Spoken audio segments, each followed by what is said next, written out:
అల్లండి అందరికీ ఒరిబియ్యం అయితే ఇంక అయిపోయింది కదండి. ఇప్పుడు ఇంక నేను మా ఆయన ఒరిబియ్యం తీసుకొని ఊరికి వెళ్ళాలి.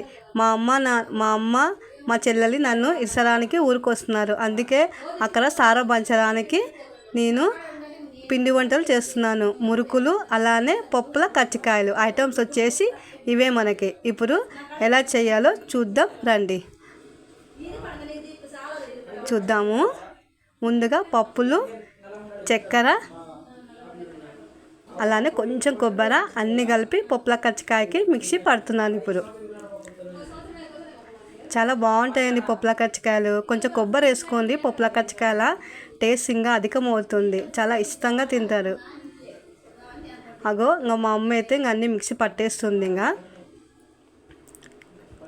అంతా మిక్సీ పట్టేసి ఇలా ఒక గిన్నెలో తీసేసుకుందాం. ఇప్పుడు మనము కజ్జికాయలు ఎలా చేయాలో చూద్దాం. పిండి కలిపి పెట్టుకున్నానండి ముందే. నేను చపాతీ పిండిలాగా అలానే కలిపి పెట్టుకోండి. పప్పుల కజ్జికాయల పిండి, అలానే చపాతీ పిండి ముద్దలు, అలానే చేసిన కజ్జికాయలు తయారైనటివి ఇలా వస్తాయి. ఇప్పుడు దీన్ని మనము వేయించుతున్నామండి. ఏగుతున్నాయి. చాలా పర్ఫెక్ట్గా వచ్చాయండి కజ్జికాయలు అయితే. చాలా అంటే చాలా బాగుంటాయి. అసలుకి పిండి ఎక్కువ వేసుకోవద్దండి పప్పుల కజ్జికాయల. పొడి తింటప్పుడు పొడి పొలాలుతుంది. కజ్జికాయలు అయితే మనకు తయారైపోయాయి. చాలా బాగున్నాయి కదా, పర్ఫెక్ట్గా సేఫ్గా బాగా వచ్చాయి. అలానే ఇప్పుడు మనము మురుకుల పిండి తయారు చేసుకుందాము. మురుకుల పిండికి ఏం లేదండి, ఇందాక చూపిస్తాను కదా ఆ ఐటమ్సే అన్నీ కలిపి గ్రైండర్కి ఇచ్చేసామండి. పప్పులు, మినపబాయలు, శనగబాయలు, నానబెట్టని బియ్యము, లావు బియ్యము అన్నీ కలిపి మిక్సీ పట్టుకోవాలి. ఇలా పిండి కలిపి పక్క పెట్టుకోవాలి.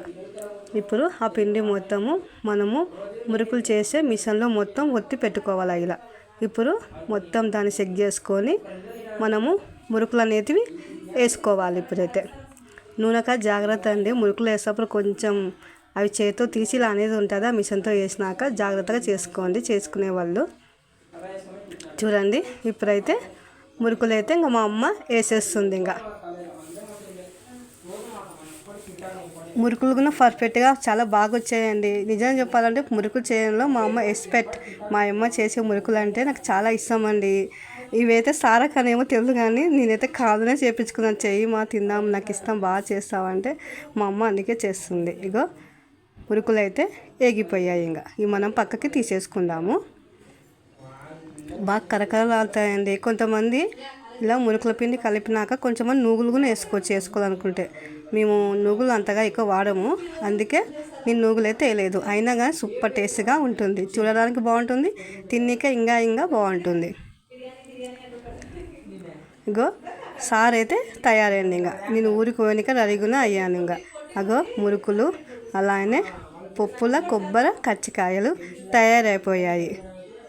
ఇప్పుడు మనము లగేజ్ సర్దుకొని మేము మా అత్తారింటికి అయితే వెళ్ళిపోతున్నాం. మా పుట్టింటి నుంచి. చూడండి వాన పడేలాగుందండి. లగేజ్ ఎక్కువ ఉందని ఒరిబియ్యము అన్ని పిండి వంటలు ఉన్నాయి కదని మా అన్న మా ఆయన బస్సానికి తీసుకెళ్ళాలి. మా అమ్మ మా చెల్లెలి వాళ్ళు కూడా వచ్చేస్తున్నారు. బస్సానికి అయితే మేము అందరం వచ్చేసాము. బస్సు వస్తే ఎక్కేదే మేము. చాలా లేట్ అయిపోయిందండి మా ఆయన ఆఫీస్కి వెళ్ళొచ్చాలకే. నేను ఒరిబియ్యం పోసేటప్పుడు మనకు ఆకు ఒక్క అన్ని పెట్టింటారు కదా, అవి నేను ఇప్పుడు సారా పంచడానికి వచ్చాను. ఆకు ఒక్క, అలానే ఒక కజ్జికాయ, అలానే మురుకు వాళ్ళకి మా అత్తారింటి కాడ పక్కనింటి వాళ్ళకి ఒక 5 మందికి అయితే నేను సార్ అనేది ఇచ్చానండి, స్వీటు అన్నీ. అలానే మేము ఊరికి వెళ్ళామని మా మరదలు వాళ్ళ అన్నయ్యకి రాఖీ కూడా కట్టింది. నాకైతే చాలా అంటే చాలా హ్యాపీ అనిపించిందండి. నిజంగా ఈ 4 రోజులు అయితే అందరం చాలా హ్యాపీగా ఉన్నాం. రాఖీ కూడా చాలా హ్యాపీగా అనిపించింది. వాళ్ళిద్దరు అలా కడుతుంటే పండుగ రోజే కట్టుకుందామని ఊరికి వెళ్దాం అనుకున్నాము. కానీ ఆ రోజు మా ఆయనకు పని వారి వదలేకపోయాము. అందుకే ఈరోజు కట్టింది తను రాఖీ అయితే. హ్యాపీగా సంతోషంగా అనిపించిందండి అసలుకి. ఓకే.